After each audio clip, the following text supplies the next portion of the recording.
Hello, learners. Welcome to the channel Learning is Fun. I'm your tutor Manisha, welcoming you all to this educational platform. CTET 2025 की series में हमने science का topic cover करा food, जिसमें हमने food sources की बात करी, कंपोनेंट्स ऑफ फूड की बात करी, फूड एडिटिव्स के बारे में पढ़ा, हमने सीखा micro nutrients and macro nutrients के बारे में, बैलेंस डाइट के बारे में और प्रोटीन्स, फैट्स एंड स्टार्च के टेस्ट कैसे करने हैं।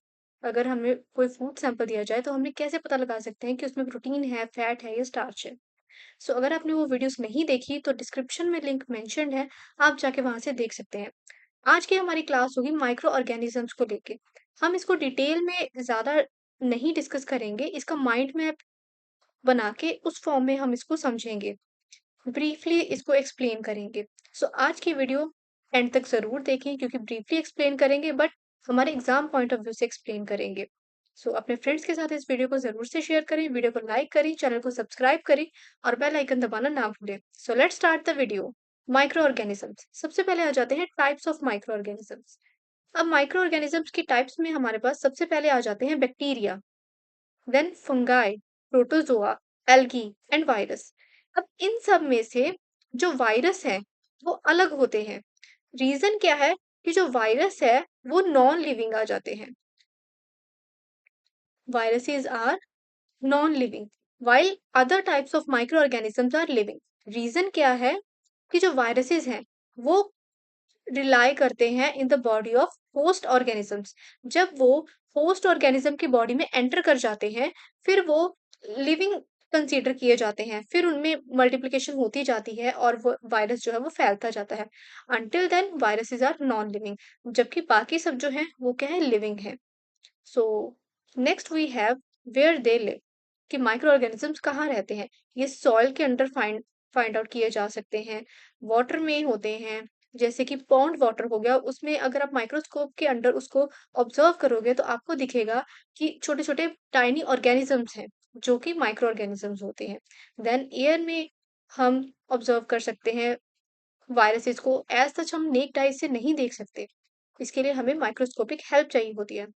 That's why they are known as microorganisms, right.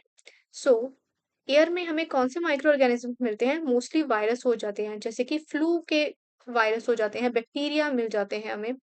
Next we have viruses inside our human bodies और एनिमल बॉडीज, जिसको हम डिसीज कह देते हैं। जैसे कि हमें लास्ट टाइम एक डिसीज काफी ज्यादा फैली थी जिसको कोविड कहा जाता है, राइट। तो कोविड वायरस जो है वो कहाँ था, इनसाइड ह्यूमन बॉडी, और ट्रांसमिट होता था from one person to other person.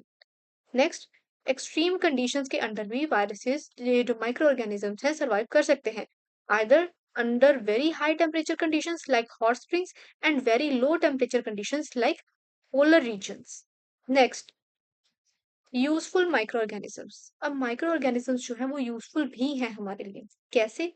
Micro organisms हमारे लिए कैसे यूजफुल हैं? इन the form of medicine. Medicine बनाई जा सकती है माइक्रो ऑर्गेनिज्म से, इसकी एग्जांपल हमारे पास है भी, जिसको पेनिसिलिन के फॉर्म में भी हम जानते हैं। इसके अलावा हमारे पास है फूड प्रोडक्शन की फॉर्म में भी माइक्रो ऑर्गेनिजम्स यूजफुल हैं, जैसे कि कर्ड की फॉर्म में, ब्रेड की फॉर्म में, अल्कोहल की फॉर्म में, यीस्ट फर्मेंटेशन के थ्रू, लैक्टोबैसिलस जो कि बैक्टीरिया है इसके थ्रू भी। नेक्स्ट, एग्रीकल्चर में भी यूजफुल होते हैं नाइट्रोजन फिक्सेशन की फॉर्म में, राइजोबियम इसकी एग्जांपल आ गई। अब नाइट्रोजन फिक्सेशन का टॉपिक भी इसमें बहुत ज़्यादा इंपॉर्टेंट है, उसको हम डिटेल में स्टडी करेंगे but in our next class. इसके अलावा माइक्रो ऑर्गेनिजम्स यूजफुल होते हैं इन क्लीनिंग एनवायरनमेंट। क्लीनिंग एनवायरनमेंट कैसे? ये जो डेड ऑर्गेनिजम्स होते हैं उन पे अटैक करते हैं, उनकी डिकम्पोजिशन फिर इस अकॉर्डिंग कंप्लीट हो जाती है और एनवायरनमेंट क्लीन हो जाता है। Next we have harmful microorganisms. Benefits के साथ माइक्रो ऑर्गेनिजम्स के कुछ हार्म्स भी हैं। सबसे पहला क्या आ जाता है, ये डिसीज कॉजिंग होते हैं, इसीलिए इनको पैथोजेंस कहा जाता है। जो डिसीज कॉजिंग माइक्रो ऑर्गेनिजम्स होते हैं, ये आपके एग्जाम पॉइंट ऑफ व्यू से क्वेश्चन इंपॉर्टेंट है। जो डिसीज कॉजिंग माइक्रो ऑर्गेनिजम्स होते हैं उनको क्या कहा जाता है, उनको पैथोजेंस कहा जाता है।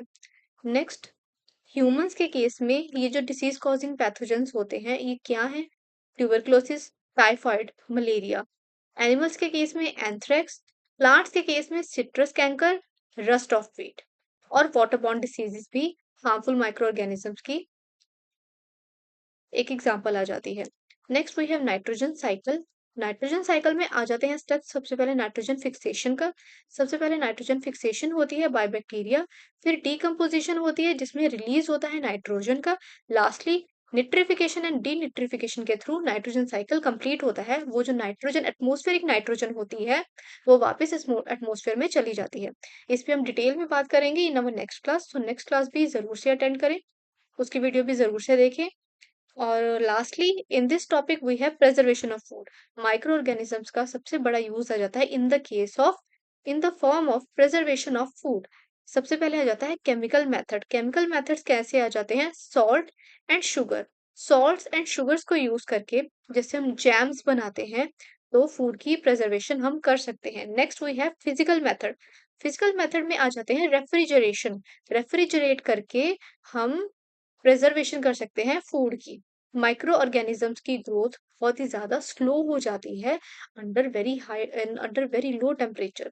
जब बहुत ज्यादा ठंड हो जाती है तो माइक्रो ऑर्गेनिजम्स की ग्रोथ बहुत ज्यादा कम हो जाती है, बहुत ज्यादा स्लो डाउन हो जाती है कह सकते हैं।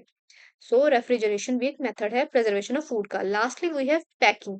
पैकिंग जैसे कि हीटिंग प्रोसेसेस आ गए। इसमें पैस्चराइजेशन ऑफ मिल्क बहुत ही ज्यादा इंपॉर्टेंट एग्जांपल है। इसका क्वेश्चन एग्जाम में पूछा जाता है, पैस्चराइजेशन।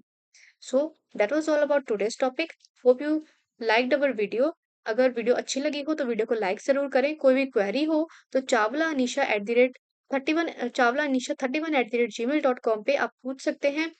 इसके अलावा टेलीग्राम चैनल भी हमारा बना हुआ है जहाँ पे आपको डेली एमसीक्यूज मिलते रहेंगे इन द फॉर्म ऑफ एमसीक्यूज। आपको क्वेश्चंस वहाँ पे मिलते हैं, आप सॉल्व करिए। डेली आपकी प्रैक्टिस होती रहेगी, एग्जाम पॉइंट ऑफ व्यू से आपकी अच्छी प्रिपरेशन हो जाएगी। And our tagline, together we can, together we will. Thanks for watching.